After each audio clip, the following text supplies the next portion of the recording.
I love fun facts, but I also love facts that are not fun, that are like the equivalent of when you smell something terrible and you're like, ugh, you smell this. Like, there are things that I know that will help me if I offload them by telling you. Every spider that you've ever carefully covered with a cup and put outside died outside that day, probably. I was talking to a spider scientist at a party, and she was like, you cannot just take spiders outside. They can't just like acclimatize to a new situation, a new temperature like that. They're gonna die for sure. And I was like, well, but don't forget that they look like tiny demons, and so maybe I don't have to feel that bad. And she pointed out, I think this is important, they eat bugs, and bugs are the worst, so they're actually technically on our side. The giant patch of garbage in the Pacific Ocean is kind of a lie. Like, everybody who talks about it makes it seem like there is just a dump that you can walk across. They're like, here's an island of garbage the size of Texas, and that is not true. What there is in the Great Pacific Garbage Patch is a higher percentage of dissolved microplastics. It's 4 parts per cubic liter. You could swim through it and not notice. It's still bad, but I don't like being lied to. Also, bonus fact, I refer to my body as the Great Pacific Garbage Patch. All right, and this one freaked me out when I found out. The sound effects in Planet Earth are fake.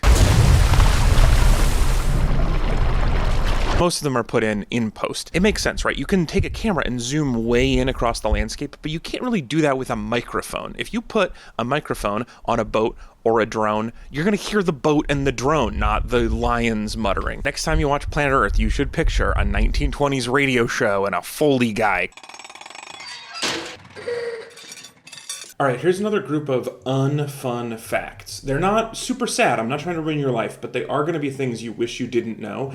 Think of them as like a wet blanket of knowledge. Those red and white spinning poles outside of old-timey barbershops are supposed to look like blood. So back in the day, barbers were not just for hair cutting, they also did like surgeries and dentist's work, basically anything that required a sharp thing in a chair. So one of the many services they provided was bloodletting, which was a very important medical procedure that cured such things as having too much blood and not being woozy enough and really wanting to get infected by a barber. House hunters and all of their spin-offs, including Tiny House Hunters, which in case you haven't watched it is about normal-sized hunters but tiny houses. It's very confusing. Anyway, all of those shows are fake. And I'm embarrassed I didn't figure this out on my own because all shows are fake. Television is artifice. But what I didn't realize until I read it was like, oh yeah, of course they can't make people buy a house. So in order to be on the show, you have to have put an offer on a house. And then you go look at 3 houses, including the house you own, and then you pretend to be confused about which one to take, and then you get in a fight with your spouse. The bone blender. So here's the thing about cremation is that it doesn't make small enough particles for people. It leaves kind of bigger chunks, and people like a smooth crumb in their cremains. So after they put a body in the big Bernie, then they put it in the bone blender. They actually showed part of this in a recent episode of Night Country, so you can see it in action. It's not for medical reasons. That's just to give it a nice smooth texture for when you dump it out into the sea or a McDonald's play place or something. Welcome to another episode of Unfun Facts. These are not the saddest things I know, but these are 3 things that are going to make your life slightly worse. Think of them as like a rock in the shoe of knowledge. Number 1, when squirrels mate after they're finished, the male will produce a waxy substance that will seal off the entrance to the cave to prevent other spelunkers from following in his footsteps. It's a competition thing. It's called a copulatory plug. What the female squirrels do is they pop it out, throw it away, and do whatever the heck they want. Happy Women's History Month. Abraham Lincoln was almost part of the Donner Party. He was the lawyer and good friend of James Reed, the other leader of the Reed-Donner Party, who you don't hear as much about. And Reed apparently invited him, and we can assume he really would have wanted to go. He talked about going to California for his whole life. You're thinking, that's a fun fact. He survived. Well, a couple things. 1, he would have been a lot of food. Number 2, it kind of makes it seem like the assassination had to happen, that it was like he had a premonition, oh, I can't go to the Donner Party, it'll turn out bad. And then for the rest of 4 movies, death stalked him in a slow and complicated way because death has a plan. The reason he didn't go, apparently, was his wife said, no thank you. Mary Todd was like, I do not want to walk to California. I'm pregnant right now. So she is the only reason that the Union is still standing. Happy Women's History Month. I love fun facts, but I also love unfun facts. Think of your brain as soft scrambled eggs and these as small bits of eggshell. They're not going to ruin your life, but you will leave this video slightly worse. One of the reasons dogs love squeaky toys is because they sound like a small animal dying, and they're into that. I love dogs. They're perfect angels, every one of them. We don't deserve them. But it's good that they can't talk, because they would say a lot of upsetting things. The Michelin Man, this talking pile of tires that gets to decide which restaurants are good for some reason, his name is bibendum. What a bad name for a thing. But the reason is even worse. That's a shortening of his original slogan, Nunc est bibendum. It means now is the time to drink, and I don't think I could think of a worse slogan for a tire company. Goodyear's slogan is basically a lot of people use Goodyear tires, but Michelin went with, nah, you're fine to drive. I love this guy, but I'd call him Roundy McVroom Vroom or Chubbins Rubberface, but instead they went with the Latin word that just means drunk o'clock. Astronauts do not eat astronaut ice cream, at least not in space. As far as we can tell, it's probably never been eaten in space. Your planetarium lied to you. It was originally designed for NASA, but astronauts hated it. One referred to it as more of a building material than a food item. Plus, it's crumbly, which is the worst thing you can have in space. Crumbs fly around, they get in sensitive computers and equipment and stuff. It's very dangerous. So what do astronauts do for ice cream instead? They eat ice cream. Yeah, there's just a freezer on the International Space Station. Sometimes we send them some ice cream, and they love it. Astronauts, they're just like us. In fact, they're so much like us, I could do it. Why are you avoiding my calls, NASA? I would be perfect for this. Unfun facts. They're like fun facts, but worse. It's the knowledge equivalent of getting small pieces of popcorn stuck between your teeth for the entire movie. I'm not going to ruin your life, but I won't make it better. Number 1, chameleons don't change colors to blend in with their surroundings. They can't do magic camouflage. Mostly they just change colors to show each other that they're angry and want to fight, or horny and want a mate. They're the reptile equivalent of saying, hold my earrings, or hey, nice earrings. Caesar salad was invented in Mexico, German chocolate cake is British, and Russian salad dressing came from New Hampshire. Basically, all food names are stolen valor. Alan Shepard, the first American in space, had to pee his space pants before he took off. They just didn't have another plan. NASA originally just figured it's going to take a few hours. He can hold it. And then they kept delaying, and he was already strapped in. There were no other options. So he radioed and was like, what do I do? And they were like, just let it rip, man. And then he did. A monumental moment for America and spaceflight. And he did it with warm legs. I love fun facts, but I also love unfun facts. They're not the saddest thing in the world. They're just like milk that hasn't gone bad, but has it? This is episode 6. There is over 500,000 pounds of human garbage on the moon. Most of it's like old rockets and space parts and stuff, but it also includes 96 bags of human waste. Our poor little space brother is just covered in moon poo. And I know 500,000 pounds sounds bad, but remember on the moon, it only weighs 80,000 pounds. Number 2, 80% of the restaurants that Gordon Ramsay went to on Kitchen Nightmares closed. He only goes to the ones that are in really bad shape. Sure, but only the really sick people go to the ER. And if you found out that they were making a show in the emergency room and 80% of the patients they helped didn't make it, you'd be like, this is not a very good show. I think a better title for the show would be Celebrity Chef Watches Local Businesses Fail, but with a new coat of paint. The story behind that meme of the woman yelling at a cat eating salad is genuinely awful. She had been betrayed by a friend and was worried for her safety. The internet took that picture and was like, but what if she was yelling at a cat who doesn't like vegetables? That one almost seems too sad for the Unfun Facts series, so to balance it out, that meme where the little girl is enjoying watching a house burn down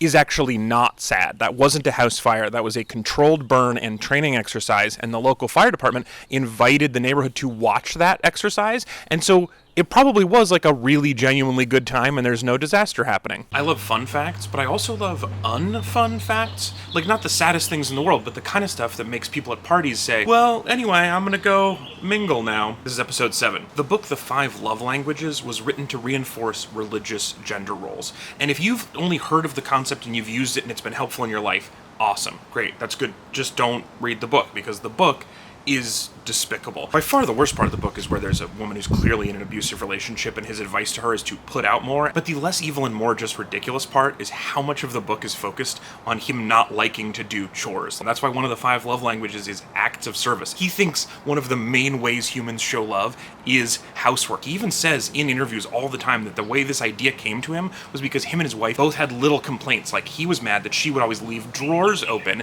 and she was mad that he made her do all of the housework and he never helped with anything. Those Those aren't equally cute small things. One of those is that you suck as a partner. His only love language is patriarchy. Number 2, climbing Mount Everest isn't cool anymore. It's just a very expensive way to be uncomfortable. It costs at least $30,000. The mountain is covered in garbage and former humans, and when you get to the top, you just wait in a very long line. It's basically like a cold, expensive DMV, and there's no reason anyone should do it. Number 3, the International Space Station is one of the coolest things humans have ever built, and also, it smells kind of bad. Several astronauts have said that it has just a peculiar odor and that it's especially rank if you go anywhere near the garbage pod or the bathroom closet. Remember, the bathroom is basically just people pooing into a shop vac, and that compartment is separated from the rest of the space station by a curtain. Also remember, nobody can shower, nobody can wash their clothes, and you have to work out 3 hours a day. Then you just daub yourself with wet wipes, and when your clothes get too gross, you throw them in the trash pod. I just think it's wild that these are like the smartest and most capable people who have ever lived. The best of the best, sir. With honors. They got the most sought-after post at the most sought-after job, went through this incredible training process. They're doing brilliant, important work for humanity, and the whole time, it just smells kind of like pee. Humans are weird. I like fun facts, but what I really like is unfun facts. The kind of stuff that you hear and you're like, well, I hate that, but now I have to tell everyone to get the poison out. Number 1, if you're an American, you've almost certainly never tasted wasabi, because 99% of what is sold as wasabi in the US isn't. It's usually just horseradish with green food coloring, because the actual wasabi plant is the perfect combination, hard to cultivate, a very delicate flavor, and it spoils quickly. So why send the good stuff to Americans? But don't worry, we still get the last laugh. Of the hot dogs we've sent to Japan, less than 1% contained actual dog. During pregnancy, a fetus is surrounded by amniotic fluid, and they absorb nutrients through their skin from the fluid. And also, starting at about week 16, they pee into that fluid, and then absorb it, and then pee it back out, and then absorb it again. When you're first conceived, you're surrounded by a meat space station, and you're just recycling your own urine. But remember, we all did it, so we can't judge each other for it. Lemmings don't jump off cliffs. It was a myth perpetuated by a very fun video game in the 90s, and a very unfun documentary in the 50s. The Walt Disney Corporation made a nature documentary, and they wanted to include this fabled lemming jump, but since lemmings don't do that, they tossed them over the edge. The most beloved brand in children's entertainment history splatted a bunch of lemmings and then showed people. But it's sort of the lemmings' fault. When they were getting thrown over the cliff, if they had just started building a staircase, they would have been fine. I love fun facts, but I really love unfun facts. They're kind of like when you see a couch that looks really comfortable and then you sit on it and you're like, oh, actually, I hate this. Number 1, capybaras, the internet's favorite animal, the one that looks like a cross between a guinea pig and a refrigerator, are a popular food source in Venezuela. People eat them. I thought they were just for admiring and stacking stuff on, but they're a food. And a bonus fact that I learned from the excellent podcast Ologies with Ali Ward is that they are so popular in Venezuela that in the 16th century, the Pope declared that they were a fish so people could keep eating them during Lent. They do hang out in the water, so I guess that's close enough for Pope work, but this really has been upsetting to learn, because now anytime I see a bunch of them hanging out in a hot spring surrounded by fruit, I'll be like, to somebody, that looks like a soup base. Number 2, they could make Red Bull taste good if they wanted to. It's clearly a choice. Like, we have the technology to make beverages taste good, but instead they've opted to have theirs taste like if you squeezed a bag of recycling and then carbonated whatever came out. Number 3, cruise ships have morgues. And it makes sense given the target demographics of cruise ships. Depending on the size of the ship, they're required to be able to store between 2 and 10 bodies. They just look like large stainless steel refrigerators, so hopefully the stuff inside is well labeled. If you're like me, you like fun facts, but you love unfun facts. The kind of stuff that would really mess up a conversation at a party, but fortunately, we're not going to a lot of those. Number 1, cornflakes was invented to help people stop jerking it. John Harvey Kellogg was a weird pervert, and he was obsessed with the 18th century version of nofap. He wasn't just against solo practice intimacy, he was also against it in all of its forms. He supposedly never even consummated his marriage. He thought bland food would stop people's urges, and that's why he invented very boring flaked grain cereal. He was also obsessed with eugenics and yogurt enemas, so you can see why the company doesn't put him front and center. But if it was up to me, they would change the spokes character on cornflakes from a green chicken to blue balls. Number 2, those fidget toys with a bunch of circles that you pop in and out, those were inspired by breast cancer. They were invented by a woman named Ora Coster, who also was one of the co-inventors of Guess Who, and her sister had breast cancer, and during that ordeal, she had a dream about a field of squishy boobs that you could pop down, and when she woke up, she was like, that would be fun for kids. And it was. And finally, Stuart Little popped out of a human woman. In the movie by M. Night Shyamalan, he's an adopted mouse, but in the book by Elowen Brooks White, he was birthed by human parents in the normal human way. In the book, he's not a mouse at all. He's a human boy who just happens to be the size and shape and texture of a mouse, but dressed as an old man with the intelligence of a teenager. So what he really is a young boy, old soul, early bloomer furry who reads at the 12th grade level and was born because his parents, presumably, didn't eat enough cornflakes. Unfun facts. They're like fun facts, but instead they make your life just slightly worse. Bug zappers actually help mosquitoes. Mosquitoes don't give a crap about glowy blue lights. They're not attracted to them. You're not going to zap any mosquitoes. But what you are going to zap are beetles and butterflies and bees. But even worse, you're also going to kill things like dragonflies that eat mosquitoes. You are leaving the demon bugs alone, but clearing out their enemies. If you buy a bug zapper, you are on Team Mosquito. Number 2, there is an underground fire in a coal mine in Centralia, Pennsylvania that has been burning since 1962. It was started by an oopsie doodle. There's no way to put it out, and it has enough fuel to burn for 250 more years. And the craziest part is that's not the only unstoppable underground fire in Pennsylvania. There's another one 5 hours away in Georgetown, PA that's been burning since the 1910s. There's a bunch more of these burning around the world in coal mines and natural gas vents, but if you want an upside, you can remember that no matter how bad you screw up at work today, at least you didn't start a forever fire. Number 3, if you are older than 34 years old and you get pregnant, the official medical term for it is a geriatric pregnancy. And what I think about that is fuck doctors. They could have called it anything, but they chose violence. You show up in your mid-30s and the doctors are like, whoa, calm down, Moses. What do you think we're supposed to do? I'm a doctor, not a witch. Grab a Werther's Original and have a seat. I'm afraid you're gonna fall down and break a hip, mother time. I like fun facts, but I love unfun facts. They're the intellectual equivalent of that woman tasting kombucha for the first time. Number 1, there probably weren't many tumbleweeds in the Old West. The Russian thistle, aka the wind witch, aka the tumbleweed, probably didn't arrive until the late 1870s and didn't propagate nearly fast enough to be all over the Old West. So that moment where the good gun boy and the bad gun boy meet on a dusty street to decide who's the best gun boy by having a gun off, and then a tumbleweed rolls by, probably didn't happen. Number 2, Monopoly is supposed to suck. It was designed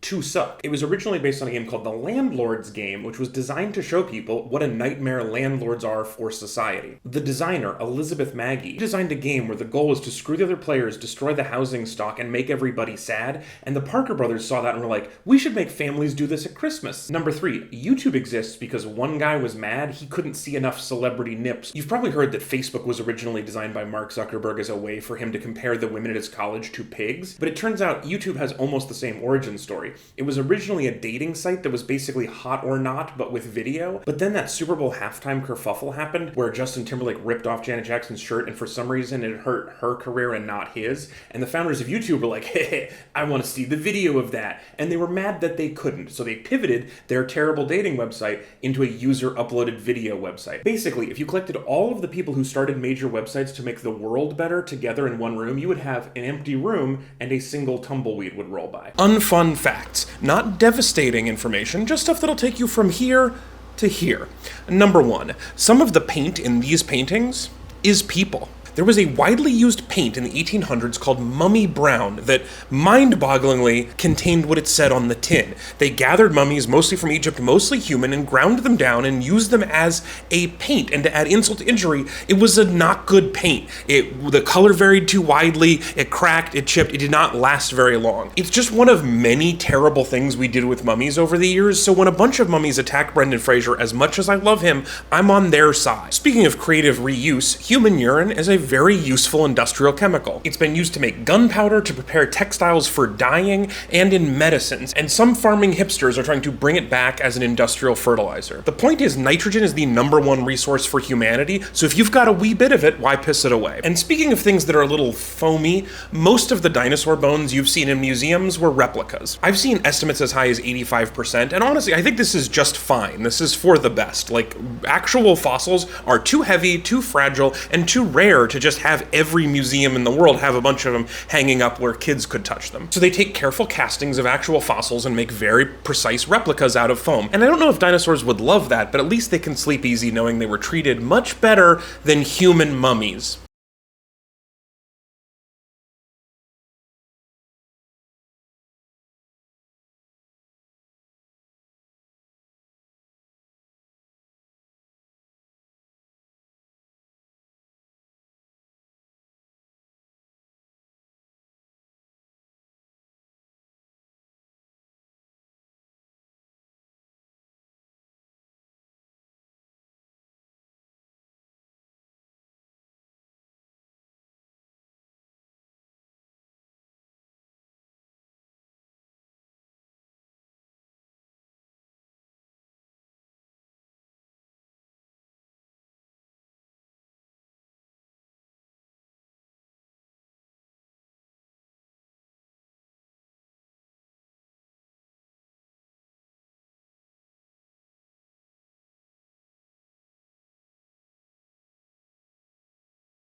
I like fun facts, but I prefer unfun facts. Like, I'm not going to ruin your day, but hopefully I can make your next 90 seconds about 9% worse. Number 1, melatonin supplements. Actually, if they work for you, skip ahead about 30 seconds because there's no reason to ruin a perfectly good placebo. Alright, now that they're gone, it doesn't work. Studies show that it can help you fall asleep up to 6 minutes faster, so if your big problem in life is that you're not falling asleep in the correct 5 to 7 minute window, then great, this will help a lot. Otherwise, you might as well buy some Tic Tacs and write super good sleep medicine on the side. Speaking of stuff that's full of crap, the FDA says the correct amount of wood chips in shakeable Parmesan cheese is about 4%. Manufacturers like to mix in undigestible plant fiber into their cheese to help it stop from sticking together, and that can be made with wood chips or rotting apples or other really delicious sounding stuff. And while the FDA recommended amount is between 2 and 4%, some studies have shown as high as 8%. I highly recommend never looking into the FDA's rules if you don't want to ruin the whole concept of eating, but here's one real quick. The correct number of insect fragments in a jar of marjoram is 2,000. Number 3, one of the reasons why taxes are so complicated is because TurboTax likes it that way. The IRS is still piloting their own software, but even then, it's still insanely complicated compared to places like Japan or the Netherlands, and one of the reasons is that TurboTax spent millions of dollars lobbying the government to make sure it was never easy to file your taxes. And they would prefer you not know that fact, and if even bringing up the idea of tax policy was boring and made you sleepy, remember, it was much more effective than melatonin supplements. I like fun facts. I love unfun facts, but sometimes I can't tell which is which. Like, my brain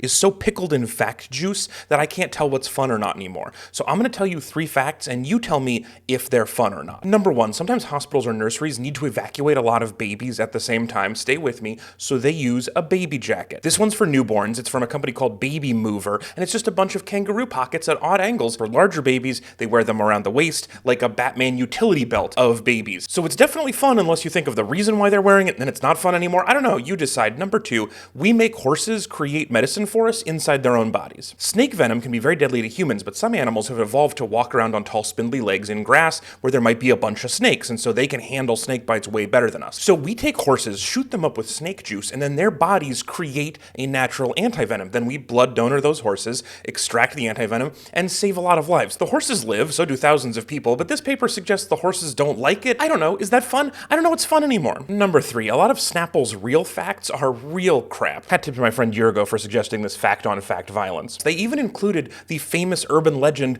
average person swallows 8 spiders, which is so obviously not true that it's shocking that got to print. And they even include 2 facts which contradict each other, suggesting that Manhattan and Philadelphia were the original capitals of the United States. So what do you think? Were those all so fun you want more of them inside you, like snake venom inside a horse? Or do you want to dive into a baby jacket and evacuate? Or maybe you think they're like a Snapple fact, they're all made up. I like fun facts, but I love unfun facts. They're the intellectual equivalent of buttermilk, like objectively gross to be around, but in certain cases, very useful. Number 1, the way clown cars work is clowns are gross. The classic clown car, sorry, not that one, this one, the one where a bunch of clowns come out of a car, like more clowns than it seems like a car can hold. There's no magic trick, there's no trap door. They just take the seats and stuff out of the car and jam it full of clowns. There's just a bunch of sweaty guys in makeup stacked nuts to butts inside that car. It's like a Tesla forum. Number 2, 99.6% of people who join a multi-level marketing company lose money. Hat tip to Canadian Kells for this one. I assumed it was bad, but I didn't know it was this bad. If you sell Tupperware or leggings or diet tea or whatever, you will lose money. The only worse investment would be buying a clown car. And number 3, if you use coffee pods, you are paying a fortune for coffee. Hat tip to Coffee Geek for doing the math on this one, because it is another unbelievable number. A pound of regular ass coffee is like $8. I'm a sicko. I buy my coffee from a guy who hand roasts to order in small batches and delivers them to your door. It took me over a year to get onto his mailing list, and I spend $25 a pound. If you buy Keurig cups, you're spending between $30 and $40 a pound. And Nespresso pods are $52 a pound for their bad stuff and up to $80 a pound for their premium coffee. That's wild. And very little of it ever gets recycled, so you're creating a ton of plastic and metal garbage, just like, you know. I like fun facts, but I love unfun facts. The kind of facts that made a friend of mine say to me recently, you know, you don't have to do this in real life too. Oh, but I do, Rick. I do. Number 1, heroin was originally invented to be a less addictive cough medicine. They had been using morphine, and that was to replace opium mixed with alcohol. And then the totally normal aspirin company, Bayer, rolled out their hip new cough medicine. And then, of course, in the 90s, Purdue Pharma started pushing OxyContin, and we all know how that turned out. Basically, every 50 years or so, one person is like, I figured out a way to make poppies safe, and they didn't. Number 2, bald eagles don't sound like that. Like every time you see a bald eagle on television or in a movie, it sounds like this. That's the sound of a red-tailed hawk, which the TV people use because they're embarrassed because bald eagles actually sound like this. Just too good of a metaphor that everybody agrees America seems like a great idea until you hear it talk. And number 3, mythology is way grosser than I was taught in school. For some reason, my Greek mythology class completely left out the part where Zeus turned himself into a swan and then got a human woman pregnant. But it's not just the Greeks. Egyptian myths are wild. There's one where Horus, the god of the sky and war, is in an epic battle with his uncle Set over who's going to become the new king. Horus goes into Set's garden, oopsies himself onto the lettuce. Set eats the salad with the creamy ranch, and then later when they show up at trial, the judge is like, his oopsie's inside you, yours is not inside him, he would be a better king. And a bonus fact, Horus's head is that of a falcon, so when he oopsied himself, it probably sounded like this. I like fun facts, but I prefer unfun facts. They're the brain equivalent of getting a little piece of popcorn stuck in your teeth. I'm not going to ruin your day, but hopefully several hours later, you're going to be like, huh, that's still in there. Number 1, your organs are just kind of in a pile. The diagrams make them look all nice and pretty and differentiated, but they're really mostly the same color, and they're just shoved in there sloshing around. There are little wispy bits of tissue keeping everything in generally the same order, but there's lots of situations where they move. Like there's a rare condition called wandering spleen. For some reason they gave it the cutest name, like, oh, my spleen's going for a little wander. How adorable and upsetting. Number 2, lots of the houses on Cribs were totally fake. Cribs was a show on music television where they would go look at the crazy houses of celebrities, except they didn't. They frequently went to crazy houses that the celebrities wanted you to think were theirs. They would borrow them, they would rent them, they would show you their rich uncle's crazy house. Basically, the whole thing was an improv show where a celebrity had to walk around a house that wasn't theirs and make up reasons why they chose to decorate it that way. And number 3, a lot of books weren't written by their writers. James Patterson famously wrote the outlines and then paid someone else to write the actual words. Tom Clancy's process was so messy it spawned this incredible book cover, but I was pretty hurt when I found out that Hardy Boys and Nancy Drew were basically just cranked out by a kid's mystery factory. A lot of the books were plotted out by the creator, Edward Stratemeyer, and then handed off to a team of freelancers. Using this method, Stratemeyer wrote over 1,300 books as long as you're super chill about what the word wrote means. Does this matter to your life? Probably not. I just think it's fascinating that authors, cribs, and the location of your spleen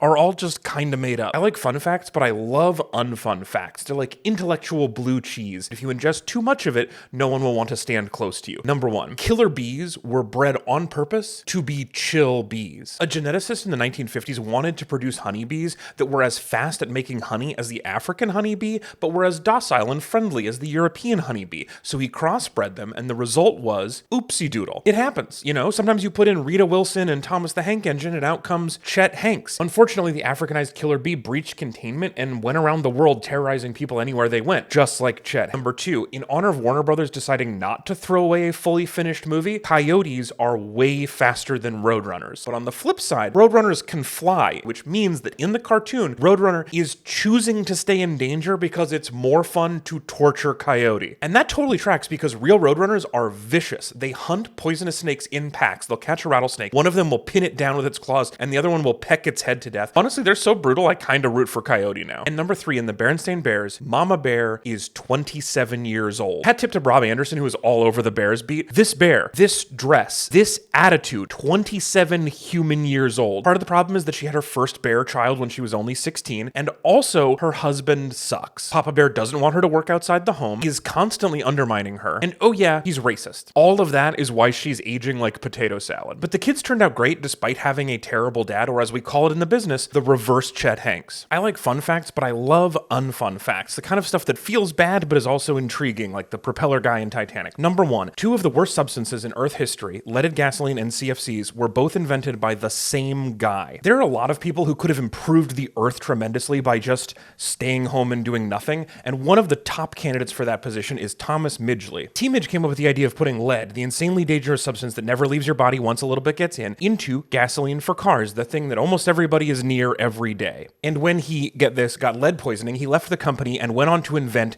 chlorofluorocarbons, the thing that punched a hole in the ozone layer in the 70s and 80s and would have ended the Earth if we hadn't stopped using them when we did. I wouldn't be surprised to learn that Tom also invented E. coli and biting the inside of your cheek. If you had a time machine and wanted to have the biggest possible impact on the Earth and you had already done the other thing, you could go back to when Tom was a teenager and just teach him to play like guitar or Warhammer or something. And number two, the entirety of Yellowstone National Park sits on top of a giant supervolcano that erupts about every 600,000 years, and the most recent eruption was 630,000 years ago. And it's easy to say right now that a supervolcano taking all of America would feel fair, but apparently it was a real bummer the last time it happened. NASA even came up with a plan to try to prevent it from erupting, but one of the risks, they said, was that it might cause it to erupt, which is a heck of a roll of the dice. So if you do have a time machine and you've already finished those other two jobs, why don't you go back to right before the volcano erupted the last time, test out NASA's plan, and then if that isn't going to work, teach the volcano how to play guitar or Warhammer or something. I like fun facts, but I love unfun facts. They're like pieces of licorice. They're not for everybody, but if your taste buds and your soul are just dead enough, they're perfect. Number one, YouTube just celebrated its 20th anniversary, so I think it's a great time to remember that it only exists because one guy was mad he couldn't see a nip. Obviously, this is right after the famous Super Bowl incident where Justin Timberlake ruined Janet Jackson's shirt and career literally single-handedly and suffered no consequences whatsoever. The next day, a gross dude who worked at PayPal was mad that he couldn't watch that video over and over and over again, so he created a site specifically for uploading stolen broadcast content. He made $1 bajillion and people keep uploading that video, including a recent pirated copy that has received over 4.4 million views, presumably from people who want justice for Janet. Number two, penguin mouths are full of fingernails. To help them swallow fish, they have rows and rows of nightmares made out of keratin, the same material as in fingernails. So when people say it's what's inside that counts, they don't mean penguins. And number three, in addition to the stuff he got famous for, Charles Darwin studied bird poop, how music affects worms, and the effects of inbreeding. And that last one he studied because it included his two loves, inherited traits and his cousin who he married. It was an issue near and dear to his loins. He played piano for earthworms as part of a book about worms that at the time was much more successful than Origin of Species. But I think in the long run, just like Janet and Justin, history remembers good art better than weird worms. I like fun facts, but I love unfun facts. They're like 90% dark chocolate. No matter how hard you try, you can't tell if they're delicious or gross. Number one, a portion of mermaid sightings were actually manatees. Can you see it?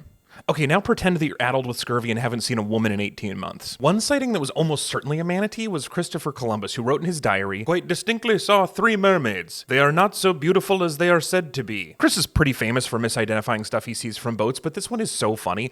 I love to picture him waving his first mate over and going, "Check out that mermaid," and the guy's like, "That sea cow? That's not a mermaid." And Cece can never admit when he's wrong, so he's just like, "Yeah, shut up. I'd still hit that." Number two, red delicious apples were actually tasty at one point, and they were selectively bred into the mealy, disgusting thing that they are now. In the 1800s, they were just a naturally occurring variant that popped up in an Iowa orchard, and people freaked out about how delicious they were. But as they became more popular, farmers selectively bred them for brighter and more consistent colors, even though they tasted crappier. We chose red over delicious until it was ruined forever, and that's why we can't have nice things. Number three, Humpty Dumpty didn't used to be an egg. The rhyme has been around forever, and nowhere does it mention egginess. It was originally assumed to be a human man, and then Lewis Carroll designed him as an egg for part of Through the Looking Glass, and everyone was like, "Oh yeah, that's an egg name for sure." But I like to think the real origin is that it was a true story about a guy who fell off a wall and a bunch of horses tried to play doctor for some reason, and then Christopher Columbus saw that from his boat and was like, "Check out the egg that fell over," and his friend was like, "That's not an egg," and he was like, "Shut up, I'd still hit that."